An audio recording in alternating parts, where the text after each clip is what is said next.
a season.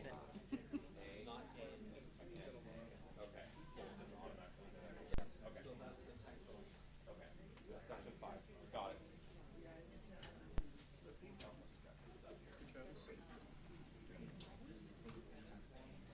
Two subdivisions, 5-lot and a 6-lot on Washington Street. No,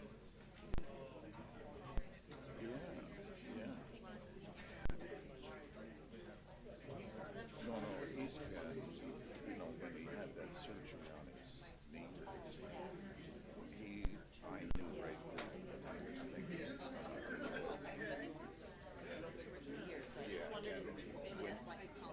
No, he wanted to get all that behind him before retiring. Are you ready, Amanda? There were a lot of signs before he ever said anything about it. So.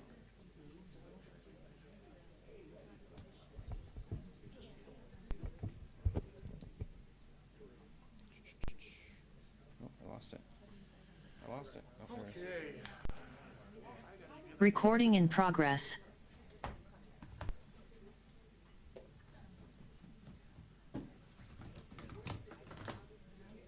All right. Good evening, everyone. It is 7 p.m. Please ensure your cell phones are silent and rise for the Pledge of Allegiance. Thank you.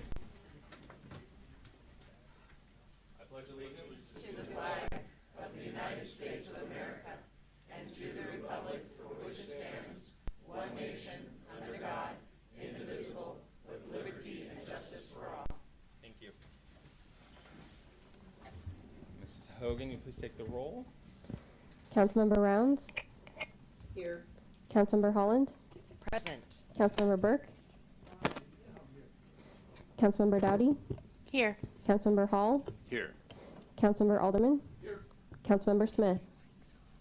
Councilmember Smith had a family emergency about an hour ago and has stated he won't make it this evening. Make a motion to Aaron, turn your dismiss. Second. Moved by Councilmember Round, seconded by Councilmember Dowdy. Mrs. Hogan. Councilmember Rounds. Yes. Aye. Councilmember Holland. Aye. Councilmember Burke. Aye. Councilmember Dowdy. Aye. Councilmember Hall. Aye. Councilmember Alderman. Aye. The ayes have it. This evening there's a presentation real quick. Mr. Goddard, you missed our staff luncheon on Wednesday for your recognition of 5 years of service with the City of Woodland. So if you want to join me right down here real quick, we'll get a quick photo. Wait,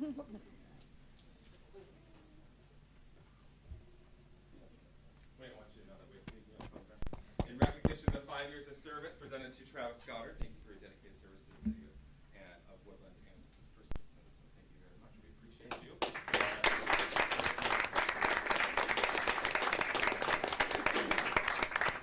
Did you want to? Oh no, you can't. We'll be here for another hour before we even get to the agenda.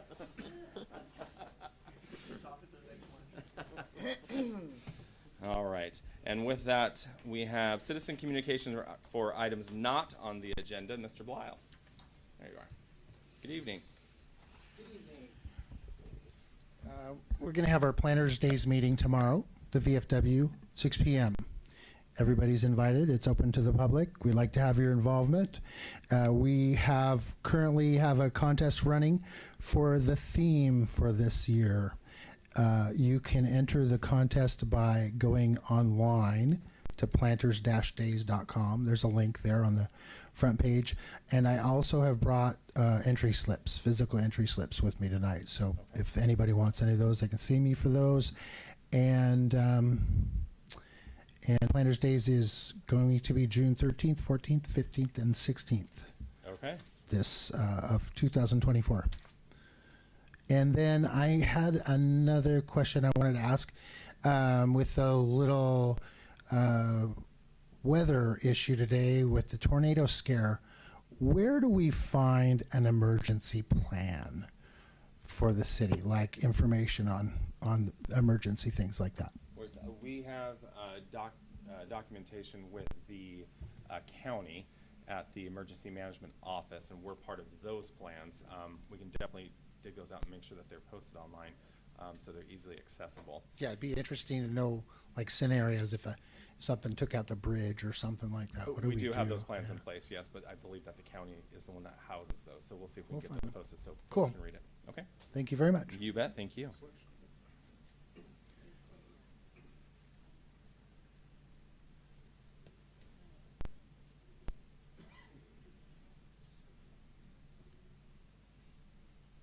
All right.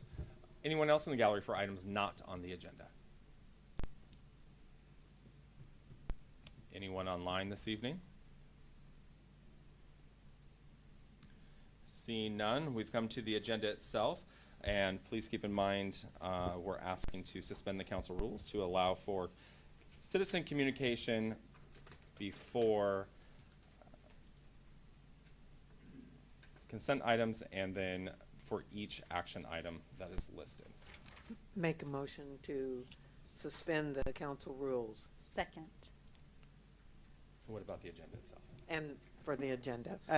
Yes. Motion Okay. to approve agenda. Second. Moved by Councilmember Rounds to approve the agenda with the suspension of council rules to allow for citizen communications, and seconded by Councilmember Dowdy. Mrs. Hogan. Councilmember Alderman, Aye. Councilmember Hall, Aye. Councilmember Dowdy, Aye. Councilmember Burke, Aye. Councilmember Holland, Aye. Councilmember Rounds. Aye. The ayes have it. Moving on to reports of standing committee, Human Resources. I'm gonna do it tonight. All right, Mr. Alderman. Okay, the city has hired, 2 more officers. One is a lateral movement from the Clark County, or Cowles County Sheriff's Department, which is not very common, so that's a good thing. The other one is a former corrections officer with Cowles County, and his first day will be starting, the 20th, and the lateral movement will start on the 23rd of this month.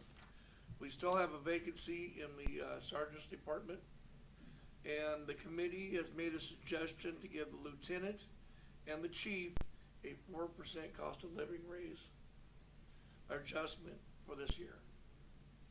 And that's all I got. All right, thank you, Mr. Alderman. And Finance Committee, The spicy one. Mrs. Holland. So we met at 5:50. Some of the highlights is September 2023 sales tax revenue was 231,000. So that's for September. It was down 6K from that time last year, but 6K is not bad. Some of the things that are going to be on our agenda tonight are some bookkeeping cleanup. So we are offering up a due pass recommendation on ordinances 1543, 1544, and 1545. That will help Mrs. Anderson clean up some of the bookkeeping stuff. We also had a little bit of a presentation from the Humane Society that I thought people might be interested in. In July, they spent 21 hours in our town patrolling. August was 2, September was 5, and with a total of 28 hours, Humane Society, who is our animal control, is who we're contracted with to do we outsource our animal control needs to the Humane Society of Cowlitz County. So 57 hours to date for this year, and so far this year, they've had 47 complaints that they responded to. But I know we've asked those questions a lot. Now they provide quarterly reports, which are super helpful. We also saw some things from the Clark County Treasurer's report. And we closed our meeting at 6:27. All right, thank you, Mrs. Holland. Reports of City Council. Go Beavs. Our football team is outstanding. I was thinking. I thought it was the dogs and the ducks. I thought that's what we were talking about. Like you got the wrong, but you're right. I hope everybody's aware of what a great football team we have this year. It is outstanding. We could very well end up winning our conference. So That's amazing. That's good stuff. They had a great game on Friday night. Yes. Mr. Alderman. He can go and then I'll go. Okay. I had the opportunity to go out on a ride along with a couple of our officers in our department. And I was able to talk with the chief, but I just wanted to be known that I had a great time, and those two officers that I got to spend some time with, absolutely great guys, and they do good work. They were always on the move. They weren't just sitting around, like everybody says, eating donuts. They were doing their job. They did a very fine job doing it too. And I'm pretty proud of the department we have. Mrs. Holland. Oh, okay. So I wanted to give another shout out to the police department, but for one of the clerks. So if you happen to come in and have have a need to go to the little window with the little bank, window. Oh, yes. Joey, amazing. Had a good time. Had a thing that I had to come in here for, and she was amazing and helped me get through the process really quickly. And so I just wanted the chief to know that he has a really good clerk up there, man in the window. Oh, Mrs. Devon. I just want to thank the chamber for hosting all of us candidates and everyone running so that the community can be more informed. So it has been very nice events that I've been attending and look forward to the ones that you're continuing to put on. So thank you very much. I guess I can report. We're hosting the Turkey Bingo again this year, November the 18th. Snowflake Resort starts off, but all the slots are filled. Oh, you sold You're full. out. Good 60 job. slots are already filled, and I'm going to try to find some more. All We're right. gonna fit them all. I'll find a way. But Down in the library, in the sunken library. Yeah, There do you go. 2 rounds. all of them gone. Nice. That's great. That's good. That's a good job. All right. And Chamber of Commerce this evening. Mrs. Swire. Good evening. Good evening. evening. I'm Carrie Swire, the Executive Director for the Chamber. We welcomed 119 tourists in the last month, but most of them are passing through. Mount St. Helens is tucked away in the clouds, and the weather is, of course, getting a little chilly for kayaking and water sports. So with the bridge being a deterrent, it's a little lonely in there lately. But I survived the tornado in my single wide. Good job. I went to Umpqua to make a deposit, and they had been in the vault for a half hour, and I said, why? I didn't know there was a tornado, but I survived in the trailer. Not everybody got the notification on I their know. phone. Yeah. I did not. Did you have Toto with you? No. Anyway, I had the pleasure of being a tourist a couple weekends ago to Montana to visit my daughter at the university. And on the way home, my husband and I had a little extra time, so we went through Cascade Locks to the infamous East Wind Drive-In, and we had some Flavor Burst ice cream. Let me tell you, a small cone is about a foot tall. No kidding. I don't know what the large is, but barely fit in the window to my husband. It was delicious, and if we can bring that to Woodland, what an attraction that would be. That was great, and it was beautiful. Nice. Presentation on ice cream cone, if you can imagine. But anyway, I just want to tell you that it was delicious. Chamber of Commerce, our meetings are on Tuesdays at noon, every Tuesday at noon at the Oak Tree. Anyone can come. We welcome everyone. Tomorrow, well, as Melissa said, we have had some great meetings with candidates for City Council in the last few weeks. Tomorrow, the mayoral candidates are going to be there. We're welcoming Mayor Finn and Todd Deinhardt. We're looking forward to that. I hope we have a full house. The following week, the 24th, is our annual meeting. I encourage all members to attend. We're going to vote in new board members, approve some bylaw changes, and look ahead to 2024. 2024 is going to be great. The week after that, we have a very special presentation by a couple of our new members. They own Structured Wildlife and Pest Innovations. They specialize in bats, and for Halloween, we're having a presentation on bats. So that should be really fun. This Thursday, Brock's Bar and Grill is hosting after hours starting at 5. I've been encouraged to stay, for us to stay afterwards because there will be live music. So that might keep some of us there longer than that. Trick or Treat in the Streets, the Chamber's hosting, co-sponsored with Carly Bordak. That will be on Halloween Day from 3 to 5. If you're interested, a business is interested that's not downtown, let me know because we have a map putting everyone on the map that we can. So, and the Chamber is steadily growing. We have a lot of new members, welcoming back some members that we haven't seen in a while. It's just encouraging, and it's a great time on Tuesdays. So Mrs. join Reynolds. us. Do you have the nursing home on your list? Yes. Okay, good, because I saw on Facebook that someone said that those people love to see the kids come down and they hand out candy Yes, too. So they plan on participating good. in that. I'm glad you got them on Yep. your list. Yep. So Yep. I heard the Ape Caves is closed and except for by appointments only, is that true?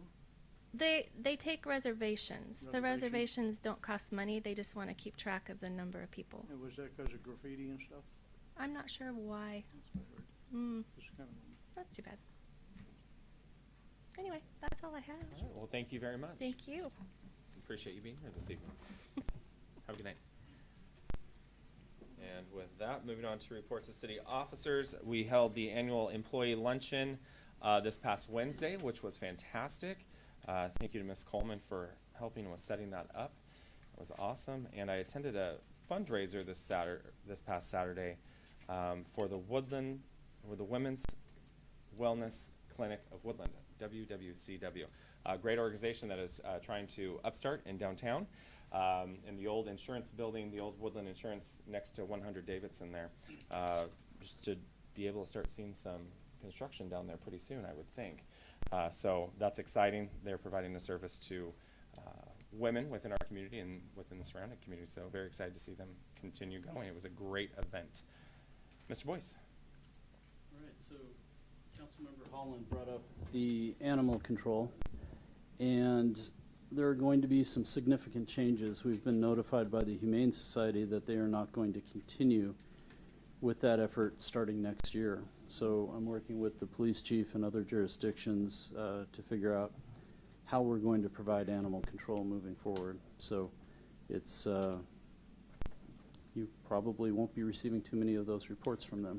We finally started getting them, and Right. now they're not going to be our guys anymore. So anyway, that's something to come, and city council may need to be involved in some of the decisions we make. boy, they doubled on their licenses fees. Yep. Yep. So They quit. upcoming events, tomorrow at 1 o'clock in this room, there's a public hearing regarding a couple subdivisions on Washington Street. Is that correct? And the Planning Commission meets October 19th, 7 p.m. in this room. Make a Difference Day we have listed for October 28th. I understand we're having big difficulty finding volunteers, so not quite sure exactly what it's going to look like this year. Then we have a couple city council special meetings. So every Monday we're basically meeting to discuss the budget. So next Monday we'll have department presentations for you. We just heard about Trick or Treat in the Streets, October 31st. November 2nd at 6 p.m. in this room, there's a comprehensive plan open house. We encourage everyone to attend. And yeah, November 6th, the regular city council meeting. So that's my report this evening. All right, thank you, Mr. Boyce. And I want to go back and touch on the comp plan open house on November 2nd. Understand that that is the book that drives our community forward, that needs public engagement. So please, if you can, attend those meetings, those open houses, and come and provide your voice so City Council knows the direction that you want for our city. Because that is the book that the administration follows as well. So as we move forward for the next few years. So please attend, and if you can't and you have some thoughts, please send an email. And is there anyone in the gallery for comment for consent items this evening?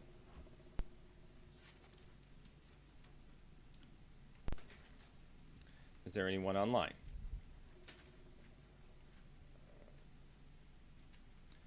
Seeing none, we've come to consent items. Make a motion to approve the consent items. Second. Moved by Councilmember Round, second by Councilmember Burke. Mrs.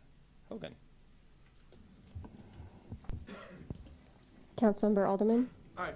Councilmember Hall, Aye. Councilmember Dowdy, Aye. Councilmember Holland, Aye.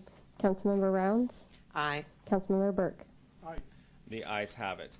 Moving on to action items. Action item C. Is there anyone in the gallery to speak to action item C, supplement to HHPR Professional Services Agreement for Lakeshore Drive pavement and pedestrian improvements? Is there anyone online? Seeing none, we come to action item C, supplement to HHPR Professional Services Agreement for Lakeshore Drive pavement and pedestrian improvements. Oh, move to approve. Second. Did you say second? Yes, I Oh, did. you did, okay. Yes. Moved by Councilmember Holland, second by Councilmember Rounds. Councilmember Holland. It looks like there were some unforeseen issues that came up, and we need to do this so that they can move forward. Mrs. Rounds. I agree. Further discussion? Mrs. Dowdy. It also says that it's going to be 100% reimbursed by WashDOT, so it's not coming out of our pockets. Ms. Coleman? Yeah, it wasn't so much unforeseen as it was that we had accounted for, but it was unforeseen whether or not WashDOT was going to reimburse us 100%. And so they were able to come back and give us full reimbursement, so we didn't have to use it out of our budget. So that's why this is going forward, because it's 100% reimbursable to us. Anything further? Seeing none, Mrs. Hogan, please take the roll on action item C, supplement to HHPR Professional Services. Councilmember Hall, Aye. Councilmember Dowdy, Aye. Councilmember Holland, Aye. Councilmember Rounds, Aye. Councilmember Burke, Aye. Councilmember Alderman. Aye. The ayes have it. Is there anyone in the gallery to speak to action item D, resolution number 770, surplus of city fire truck?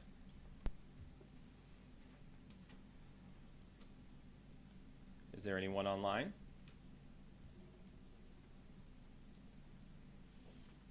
Seeing none, we've come to action item D, resolution number 770, surplus of city fire truck.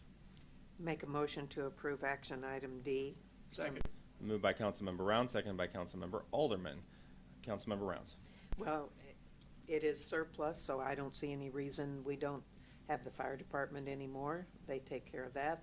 So I don't see any reason why not to sell it and get those monies back in our account. Mr. Alderman. I agree with Councilmember Rounds. Further discussion, Mr. Burke. Yeah, do we have a minimum price that you gotta go for? Ms. Coleman. Yeah, we have a minimum that we put in there of 20,000. Is that correct? I That believe so, yeah. We updated that. And then also one of the reasons why we want to get rid of this vehicle sooner than later is the ability to store it and not have a place to store it, so the pumps don't freeze on it, and then they freeze up, and then it's not worth as much. So Is that the American LaFrance? Yeah. It is, okay. It needs to go. Further discussion? Seeing none, Mrs. Hogan, will you please take the roll on action item D, resolution number 770, surplus of city fire truck. Councilmember Dowdy, Aye. Councilmember Burke, Aye. Councilmember Rounds, Aye. Councilmember Holland, Aye. Councilmember Hall, Aye. Councilmember Alderman. Aye. The ayes have it. Before moving on to action item E, there is a typo within the ordinance, and it's section 5, and it should be section 5, section A, and section A, not section A and B. Looks like it just auto-corrected down to the next letter, so that change needs to be made. The verbiage is fine, Mr. Goddard, correct? It's just the lettering system should be 2 A's instead of an A and a B. And with that, we have come to action item E for comments Ordinance number 1541, multifamily housing, text amendment, first reading. Is there anyone in the gallery?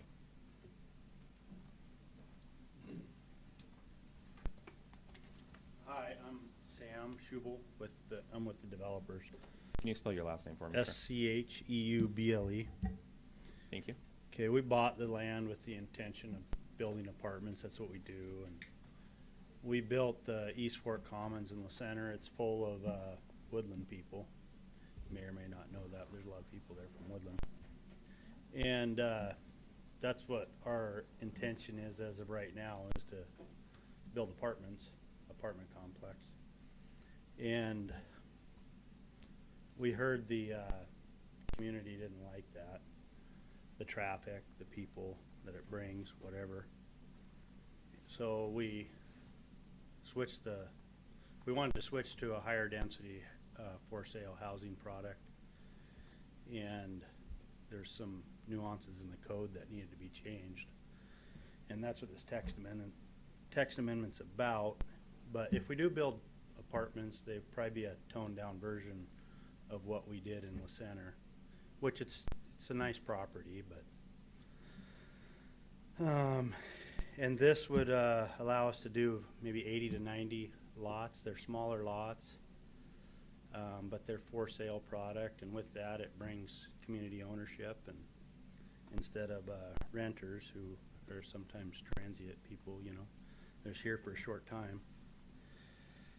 We're working on a deal to create a waterfront park, maybe, with Tracy at the city, and as part of the property, because it's not, there's 20 some acres, and it's not all going to be housing.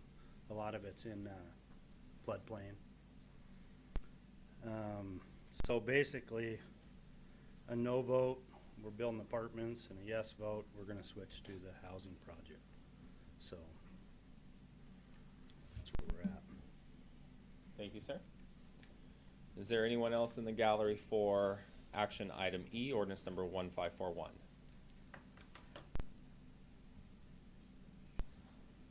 Is there anyone online? Oh, yes. Okay, my name's Maggie Smith from Woodland. The applicant proposes several changes to the City of Woodland codes, and I don't feel like going smaller from a 1,900 square foot lot or site, 24 by 80, down to 1,600 square foot, 20 by 80, and then all of the setbacks. I'm not sure of that. So that's my opinion, and I hope you guys really think about it. Thank you. Anyone else in the gallery on this item? I'll just make a quick comment on that as well. Tyrell Koisteden. I'm with the development group, Sam Schubel here. One thing I would like to add on to that, I think he said it pretty clear, but right now we're already approved for 250 apartment units. So if the housing project isn't approved, it will move forward as apartments. This new housing development code was brought out because there's not a lot of high density in the city of Woodland, and that there is mostly apartments in the apartment areas. In this code only allows, so if you look into most cities, most of them have like low density housing. You could build less homes than medium density, and then less, you know, medium density would be less than high density. But how the city of Woodland wrote their code, it just wasn't really incorporated for like our high density. Doesn't allow somebody to build more homes than like a low density area in the city. So basically it's just all we're asking for is to be like the other cities, where if you do build house, so apartments is fine, you can still build just as many apartment units as everywhere else, but if you go to housing, you're in basically a low density code. So you're not able to build more houses than, say, a low density area. So I guess what we're trying to see is we got so much pushback on 250 apartment units that we thought 80 to 90 homes seems a lot more reasonable. So, yeah, that's kind of where we were at with it, if that makes sense. But Thank you, sir.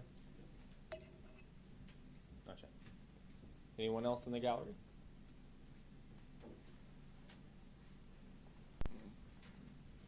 Todd Deinhardt. So I hear twice now that it's a no vote and we get apartments, a yes vote, we get high density. Have we officially approved the 250 apartments? I know that they were asking for variance and things, but I just didn't know if I ever saw a final yay come through.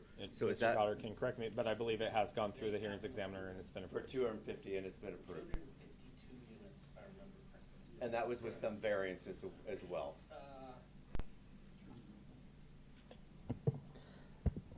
I don't know that they needed a variance for the site plan approval. There were items that were contested and worked out through the hearings examiner. Yes, so it Between the is city and the fully developer. approved, yes. Natural gas lines going right through it, that's still okay? It's off the way, there's an easement that is there, yeah. And I think that correct me if I'm wrong, Mr. Goddard, but it was a larger project that was condensed down to small, due to what Mrs. Smith just said. A portion of that was the gas line was in the way, and So technically, they got approval for the larger project. Oh, okay. If they have several options to scale it down, and this is the one that they've chose to as their most viable option. Gotcha. Thank you. Anyone else in the gallery? Anyone online? We have come to action item E, ordinance number 1541, multifamily housing, text amendment, first reading. For discussion, it hasn't been brought up for a motion yet? Okay, sorry.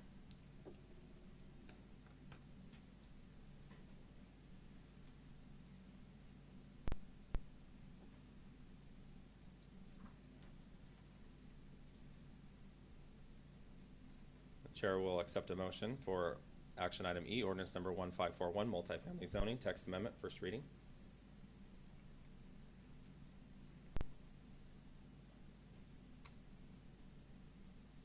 Seeing no motion, the item has failed and will drop off the agenda this evening. Moving on to action item F, ordinance number 1542, transportation impact fees, first reading. Is there anyone in the gallery to speak to that?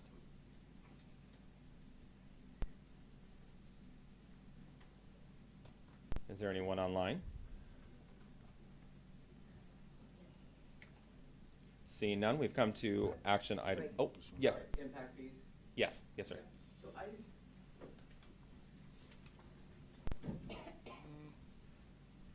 Todd Deinhardt.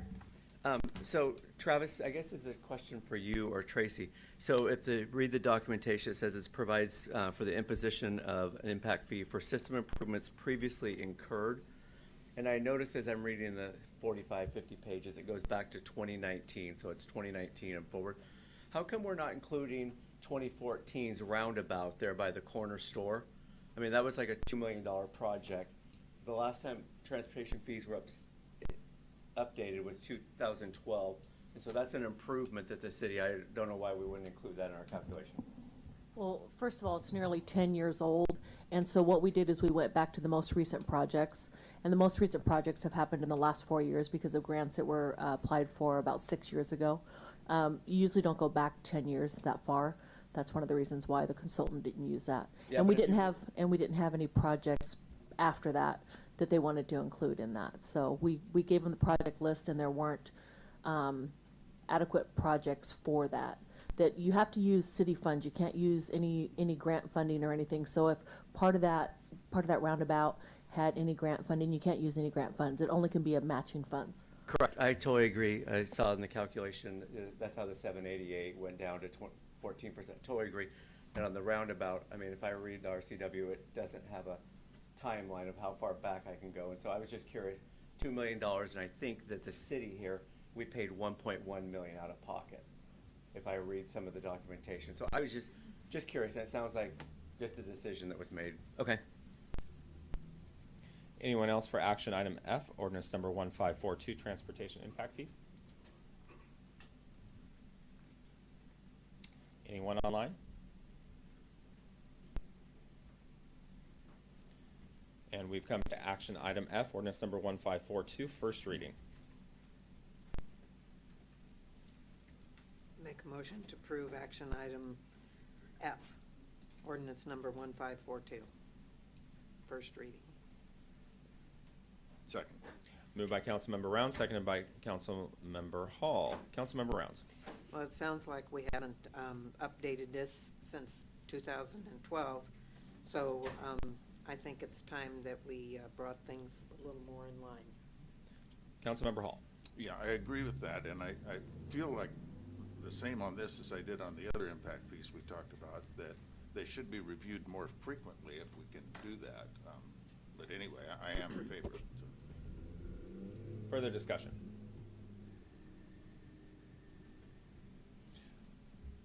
Mr. Alderman.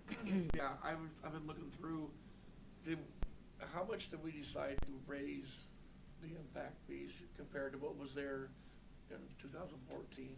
I'll let Mr. Goddard and Ms. Coleman answer that because there's a calculation that goes into that. We just can't arbitrarily raise those fees, so there has to be a process and there's a system in place for that. So Mr. Goddard.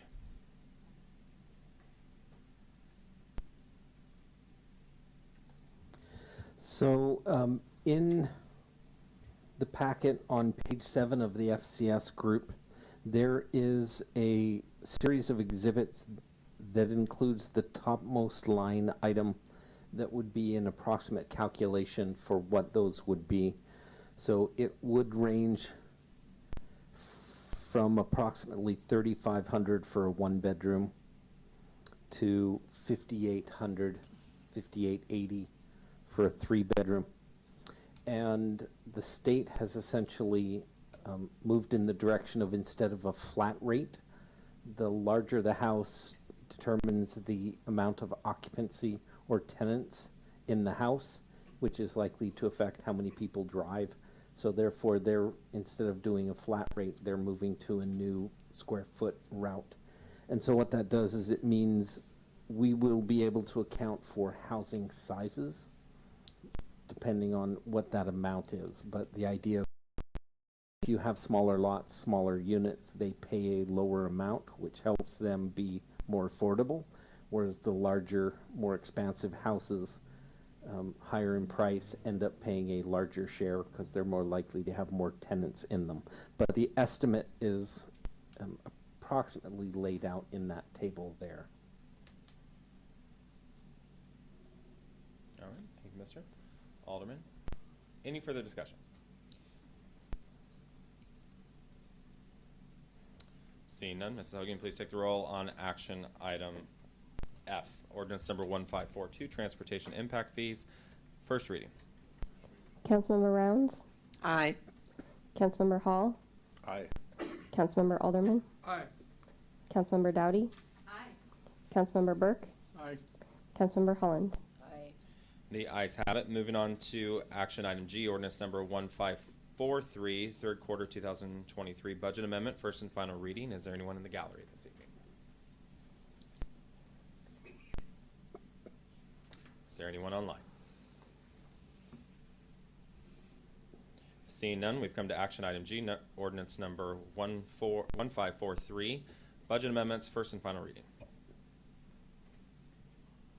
Make a motion to approve action item G, ordinance number 1543. Moved by Councilmember Rounds, seconded by Councilmember Hall and Councilmember Rounds. It's just to, I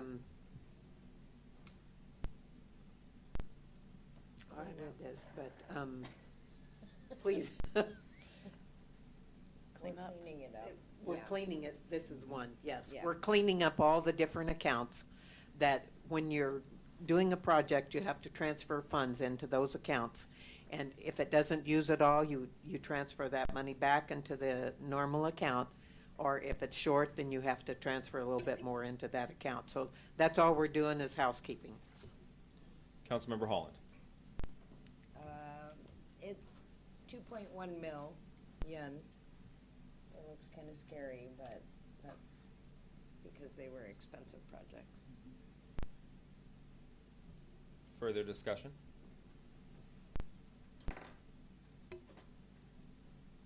Seeing none, Ms. Hogan, please take the roll on ordinance number 1543, third quarter 2023 budget amendments, first and final reading. Councilmember Alderman, Aye. Councilmember Burke, Aye. Councilmember Dowdy, Aye. Councilmember Rounds, Aye.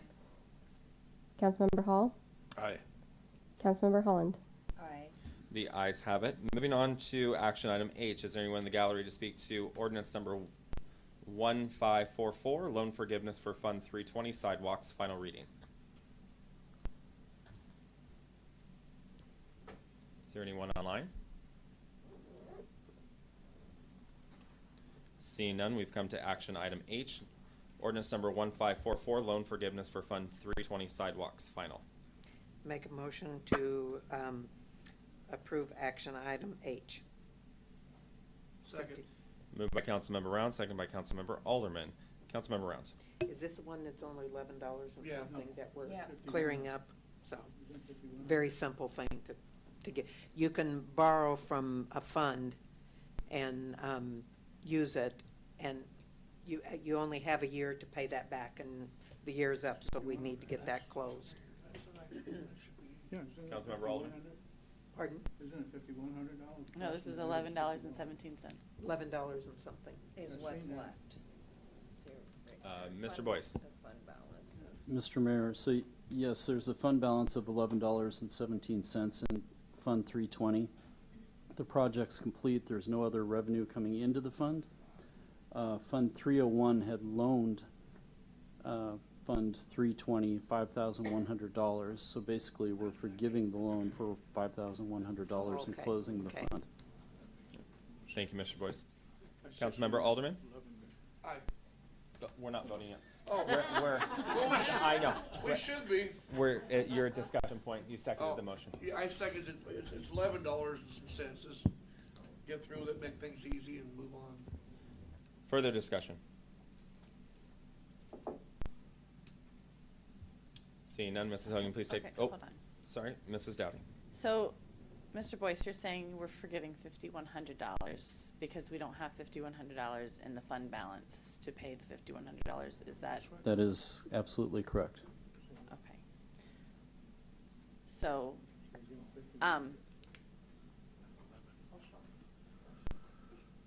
so the $5,100 that is just disappearing, I guess, that we're forgiving, where is that money, like, who was supposed to pay that money? Well, we had a combination of grant match and sidewalk funds from the street fund. Okay, And the expenditures ended up being 5,100 more than what we had anticipated. Fund So- 301, which we use for grant matches from time to time, had funds available, so it covered, I'd have to go back and look and see what the original loan amount was, if it was 5,100 or something different. But it covered that, so instead of being a loan, now it's a contribution to that sidewalk project. okay, so that would have come out of our general funds to pay Well, the it's- rest of it? It's coming out of Fund 301, which is our general reserve fund. Okay. And that, most of the revenue to that fund, it comes from real estate excise tax funds Okay, that we receive on an annual basis.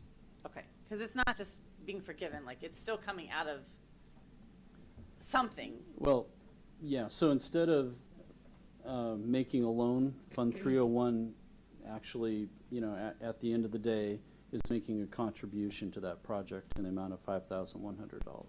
Okay. And then also at the beginning of the summary statement, sidewalks is spelled wrong, just FYI. I will let the deputy clerk treasurer know that. Okay, I missed that. thank you. Further discussion?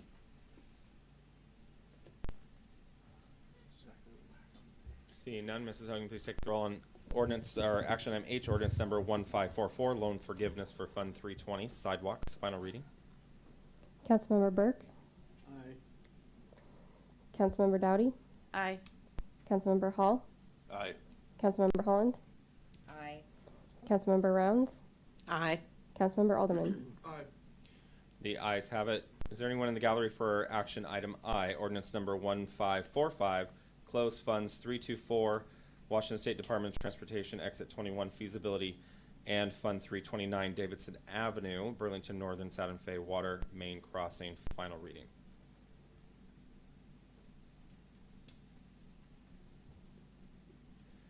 Seeing none, is there anyone online? We've come to action item I, ordinance number 1545.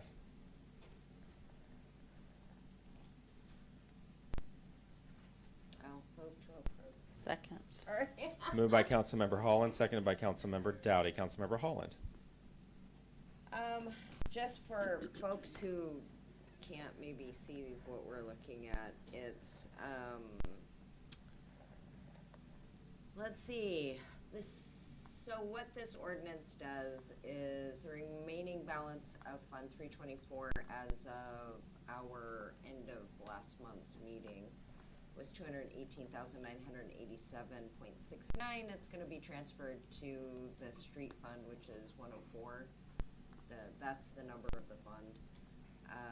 The remaining balance of Fund 329 as of September 30th of $68,701.72 will be transferred to 001 current expense. And all of this is in an effort to streamline funds per the state auditor guidelines. Councilmember Dowdy. Just streamlining. Further discussion? Mr. Boyce? Oh, Mrs. Rounds, do you have a I question? was just gonna say, once those projects are done, you need to clear those accounts out.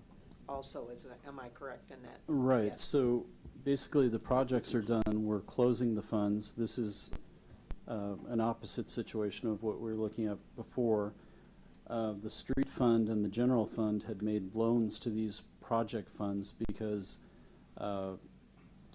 usually we have to pay the expense and then get reimbursed later from grant funds. So reimbursement has been made, so we have excess funds that need to go back to where they were borrowed, and in this case, the street fund and the general fund. Thank you, Mr. Boyce. Further discussion? Seeing none, Ms. Hogan, please take the roll on action item I, ordinance number 1545, close funds 324 and Fund 329, final reading. Councilmember Rounds, Aye. Councilmember Burke, Aye.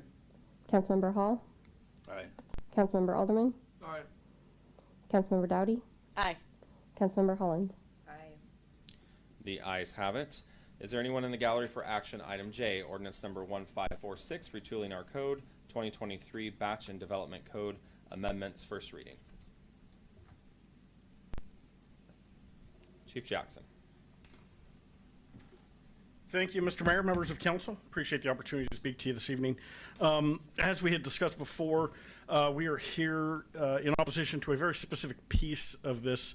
The last section of this is a proposed code change that was proposed by Columbia River Carbons here locally to essentially eliminate a portion of our fire sprinkler ordinance, specifically for F2 and S2, which is a category of occupancies under the International Fire and Building Code. With this change, there's a few things just that we'd like to speak about. Obviously, our mission with life safety, property conservation, and protecting the environment are on the onset and the outset, I guess, kind of a clear thing that we respond to emergencies and incidents and try to address those things, but it is a little bit more of a layered approach that we do for community protection. Fire and building codes are kind of a key piece of that. In addition to our response for dealing with mitigating those issues with life safety, property conservation, we also try to look at cost effectiveness, business continuity, employment, having a thriving community, and then one of the pieces that folks often overlook that we do is managing insurance costs and keeping insurance costs at a low rate.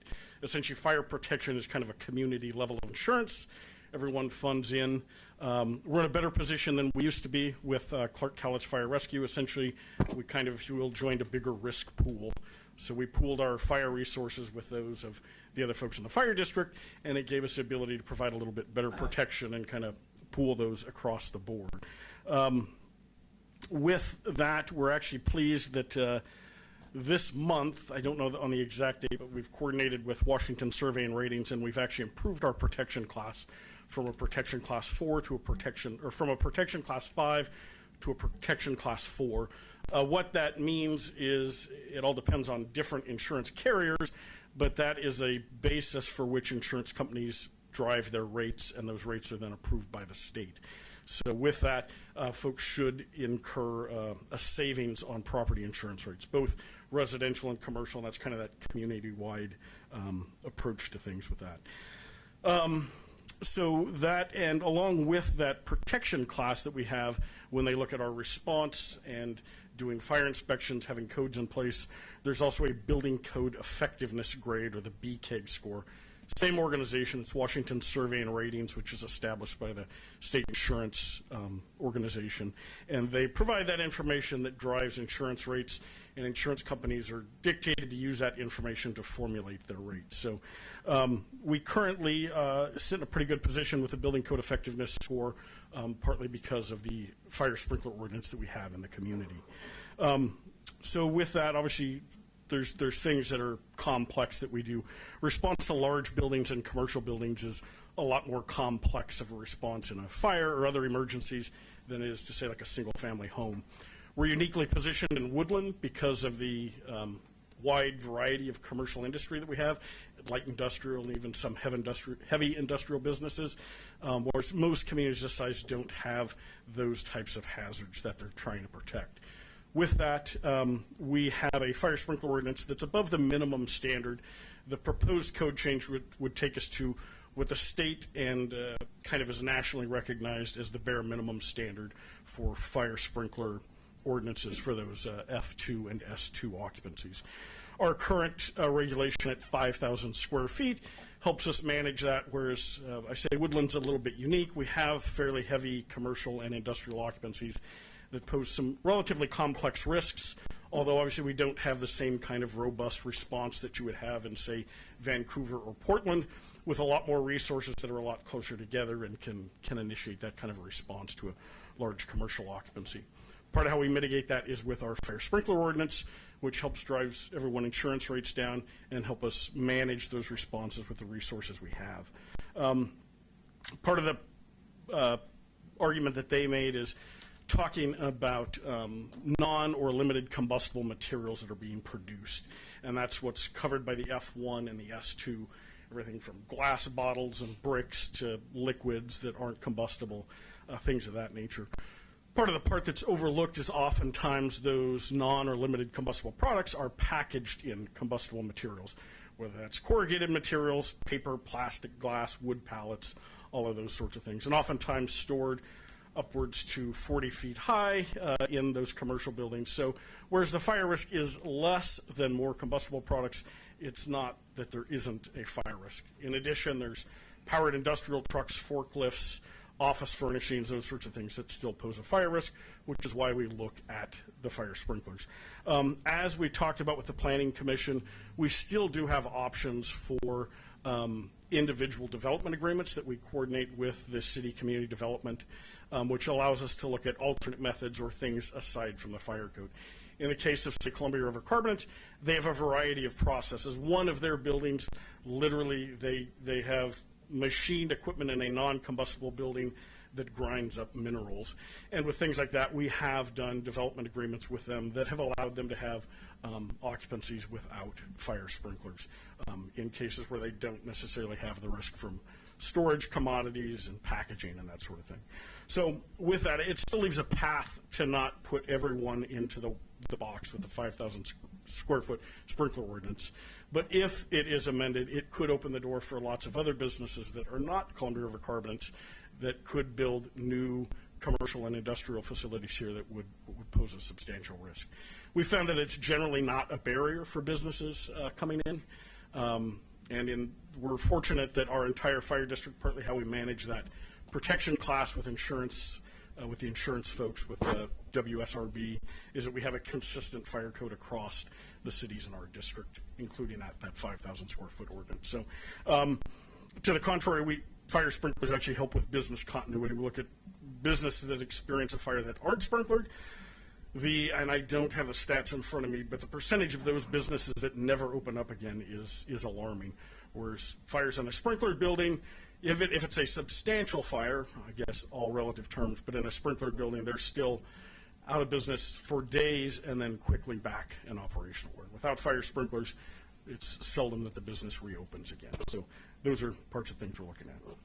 With that, we request your support to protect the community, the folks on our response teams that have to deal with these emergencies and mitigate those things, and businesses and jobs, and help us maintain the sprinkler ordinance where it's currently at, and to not approve the requested change to the sprinkler ordinance. So that's all I have. I do have a question. So, yes, sir. So the language that is in here now, I just want to make it clear, you're opposed to what's written here and asking not to approve that.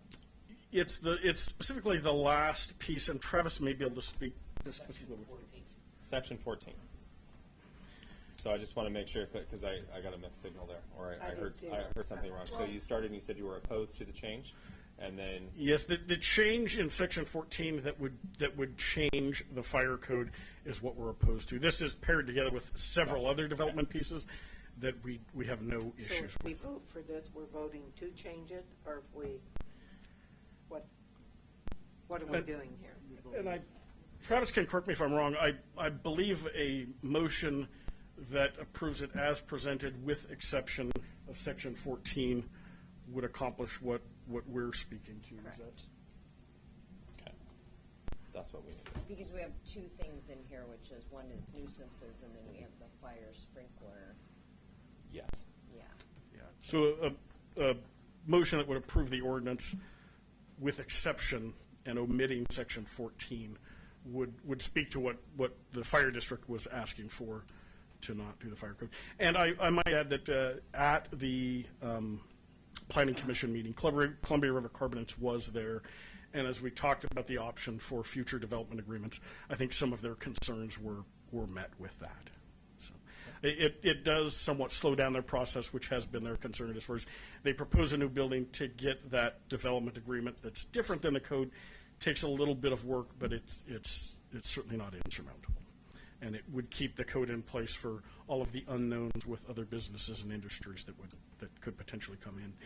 And depending on what development Columbia River Carbonates or any other business had, it would hold those in place and allow us to look at those individually if there were unique considerations. Okay. So, clarification, what you're saying is they could still apply to be looked at as an individual without having it in the code. And I'm gonna stop this conversation real quick, not because you don't need an answer, but I think that should be saved for discussion and questions to Chief Okay. Jeff at that point. Sorry, we'll wait for Okay. for discussion with council. Okay, thank you, Mr. Jackson. Thank you. Appreciate that. Is there anyone else in the gallery for action item J, ordinance number 1546? Yes. Yes. So, Brady. my name is Brady Whalen with Columbia River Carbonates. I spoke to y'all 2 weeks ago about the same thing. I would like to note that the modification to the code still leaves the 5,000 square foot in place for everything in town except for those that qualify as an F2 or S2 occupancy, which is even what we do, a lot of our buildings wouldn't qualify for that. If you have any office space, if you have furniture, if you have any of that stuff, even if you have packaging, it wouldn't qualify for that. It is the lowest hazard building occupancy possible, the lowest hazard storage capacity possible. Going back into the 80s, CRC has requested and been granted this exception when we build a warehouse that just stores finished product, that is ground calcium carbonate and what have you. That being said, this last go round for a steel building on a concrete slab that we are going to, you can't qualify for an S2 or S2 occupancy if you stack material high. You are limited to about 8 foot. So that concern doesn't apply. It would not change, I'm not sure for insurance how that would go with you know, homes, there's not many homes over 5,000 square foot, so this really only applies to businesses, and to be honest, I don't think there's another business in Woodland that would ever qualify for H2S2 occupancy, or sorry, F2. So to put up this last building we went through, it was 9 months in permitting. A steel building, a pre-engineered steel building, should have been something that had permitting, well, we're gonna spend 9 months in permitting and 3 months building it.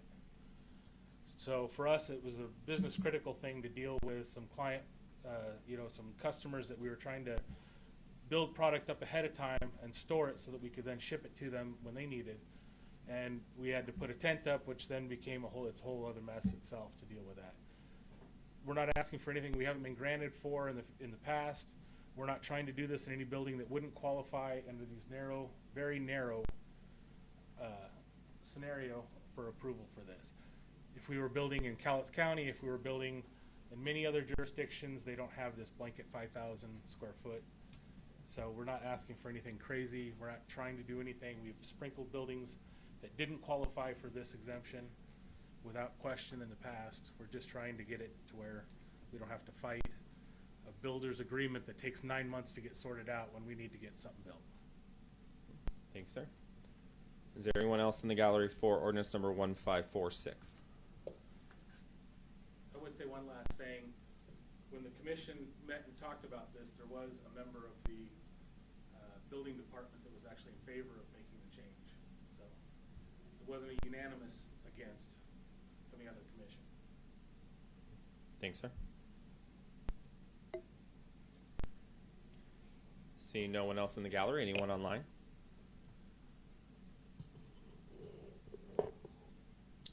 Seeing none, we've come to action item J, ordinance number 1546, retooling our code, 2023 batch of development code amendments, first reading. Make a motion to approve ordinance number 1546. Second. Moved by Councilmember Rounds, seconded by Councilmember Dowdy. Councilmember Rounds. Well, I don't like the ordinance where that is forcing Columbia River carbonate, so I'm for removing that or whatever we need to do. It was mentioned that what if a forklift was in there and it caught on fire? About having the sprinklers? Well, what if the forklift's outside and it catches on fire? There's no sprinklers outside to take care of that, so there's not any difference, in my opinion, with it a building that nothing in it is combustible, or the building isn't combustible. And I think we're putting our good business that we have here in town through a lot of hoops. And then he had mentioned that nationally, this was accepted, and so I don't think it's going to raise our insurance rates if it's nationally accepted, that it's allowable. So that's my opinion. Councilmember Dowdy. I would agree, and he also was talking about this material is meant strictly to put out fires, correct? We manufacture calcium carbonate and gypsum products, which are both used in fire retardant materials. So, It's what makes PVC pipe not burn. It's what they put in caulking for fire stopping walls and stuff. so I think this is such a narrow thing. I think he's right that there's not going to be other businesses unless they're making the same product, that there's no reason to jump through 9 months of hoops for something like that. And I agree with the nuisances that we have in here, that I'm glad that we expanded it besides just vehicles, so. Further discussion? Yeah, I'm not clear on this because it sounds to me like unless we strike section 14, we end up requiring sprinklers Yeah, I wanna know. in a large building, a steel building on concrete slab that's housing fire retardant. That's absurdity. I mean, we don't want that. Mr. Goddard, can you clarify, please? So section 14 is written to add the language that was requested, which will essentially relieve them in the cases of these low hazard materials. They will no longer have to do sprinklers. So if we vote yes on this, they will no longer have to do sprinklers. That's correct. Okay. That's helpful. Mr. Hall, does that answer your question? Yeah, I didn't read it that way. It didn't sound that way I was confused too. The way I wrote the addition to the code is making an exclusion for us. Okay, For those occupancies, it's excluded from the blanket 5,000 square foot. all right. So only those occupancies it doesn't apply to, but everything else it does. Yeah, good, because otherwise it becomes absurd. So. Mrs. Rounds? Also, there was a comment made that if Columbia River and Carbonates went out of business, somebody else could come back in and do something with that building. They'd have to go through the permit process with that also. And if they wanted to put anything different in there, they would have to get sprinklers put in, so.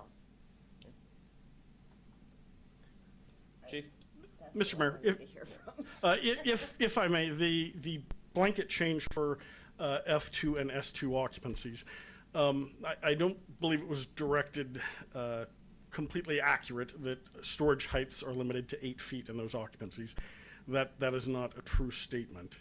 And the fact saying S2 and F2 occupancies in general cannot have office space or those other things or combustible packaging is also not accurate as the International Fire Code is written, International Fire and Building Code. So the F2 and S2 occupancies does open a broader array of businesses, of which we do.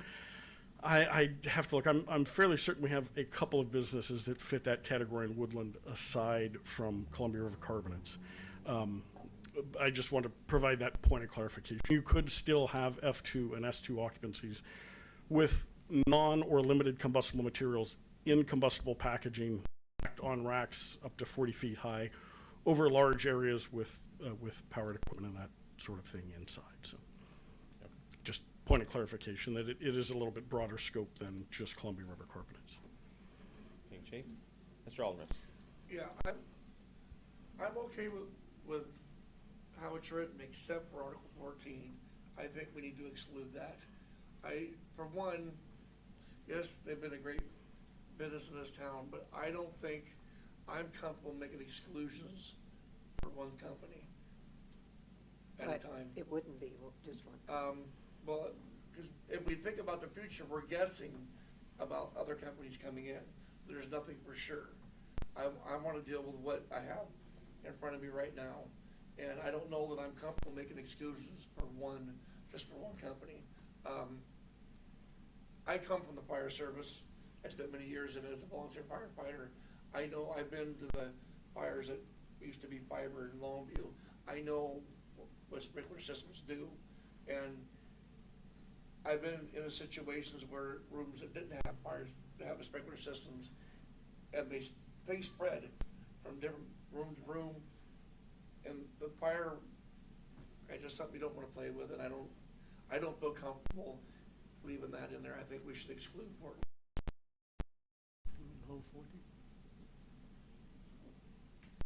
Mrs. Holland? Since I'm more of a public works nerd than a code nerd, I looked up what this even means because I don't know what an S2 is. But then I was able to put it into perspective, into something I understood, because it says buildings used for storage of non-combustible materials, such as products on wood pallets or in paper cartons with or without single thickness divisions or in paper wrappings, okay? So what I used to do for a living is import a lot of glass and ceramics from China, right? What do they come in?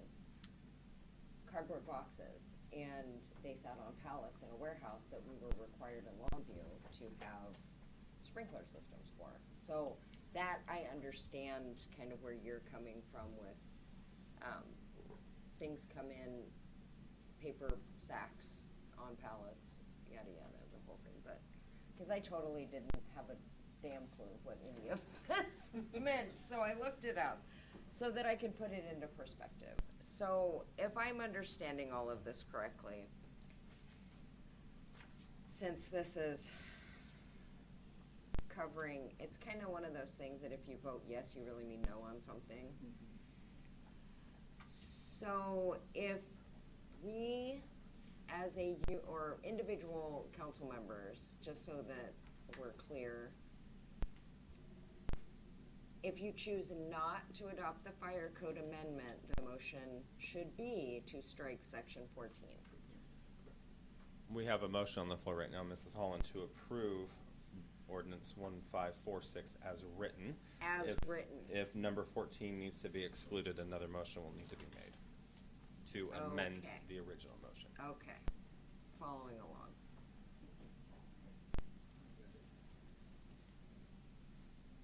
Mr. Burke? Yeah, I was gonna ask, do we presently have a code for housing over 5,000 feet? Because I remember when I was on the council before that we did not allow it. When did that get in? Councilmember McCall was pushing for that. I Or- remember. She was one that was The pushing f- against Yeah, it, I but- remember The, that. currently, the fire sprinkler ordinance applies to all buildings over 5,000 square feet. And whereas I can appreciate Councilmember Rounds' approach with, say, a forklift inside and outside a building, arguably from a fire protection and a firefighting standpoint, it is substantially different when you move the hazard inside the building and you have to send folks into that building that is potentially subject to collapse, and you have smoke development, things that can push down towards the floor, which it doesn't in open air. I do understand that, but I knew we, back when I was on, we did not allow, we did it for businesses and not for homes, so I didn't know when it got changed. Yeah, and it's been, sometimes it's been any did that. structure, although I don't know that we have many 5,000 square foot homes in town, but it would apply to homes over 5,000 square feet. Okay. Further discussion? Okay.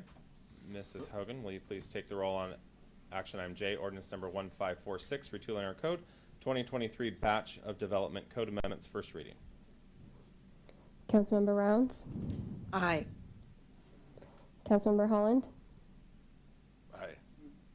Which Holland. one are we? Me first, I know. There isn't one. There isn't one. This is There wasn't one. as- When can we make the amendment? We've already started voting. This is first I reading. can make an amendment then. We've already started taking the roll. So after Yeah. this. You'd have to wait. You're gonna have to wait until the next meeting. Okay. Councilmember Holland, your vote. No. Councilmember Burke, No. Councilmember Dowdy, Aye. Councilmember Hall, Aye. Councilmember Alderman. No. Well, It Ms. is a Randolph, tie. am I allowed to vote on ordinance? Yes, I believe there is, let me double check, but I'm pretty He sure is the that if there is a tiebreaker. tie, then the mayor has the deciding vote.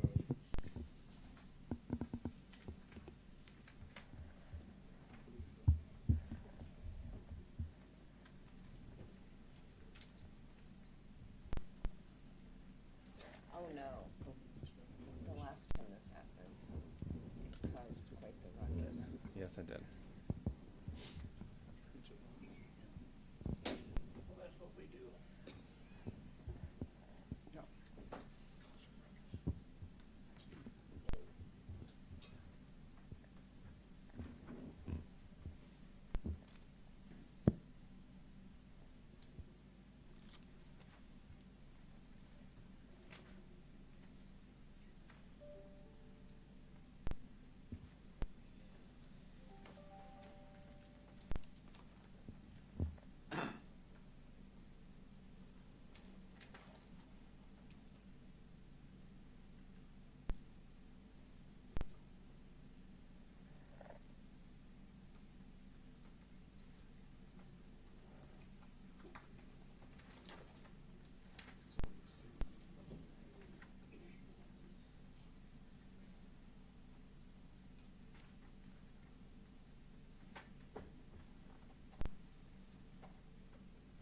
This might help Mr. Randolph.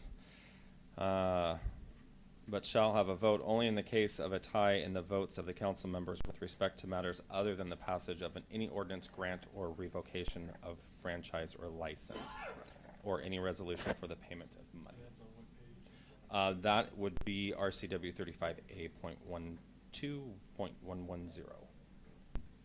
So that would be it would be a, RCW, okay. okay. So that's a no, I cannot vote then. Or just want to verify, I want it on the record. Yeah, excuse me, let me do my homework. Here, I'll bring it to you. Unless time we went through this, it caused quite the stir.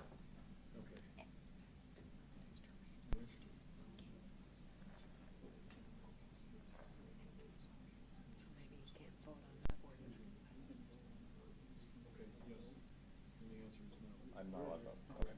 This is only first reading anyway. Thank you. So then we'll be back up next. If that's the case, this will come back to the next meeting as a first reading again. Is that correct? All right. So the motion fails, and this will come back to council at the next regular meeting, which will be November 2nd. And with that, we've come to the end of our meeting. Make a motion to end the meeting. Second. Moved by Councilmember Round, second by Councilmember Dowdy. All in favor say aye. Aye. Anyone opposed? The ayes have it. The time is 8:14. Thank you. Recording stopped. I was going to tell you. I didn't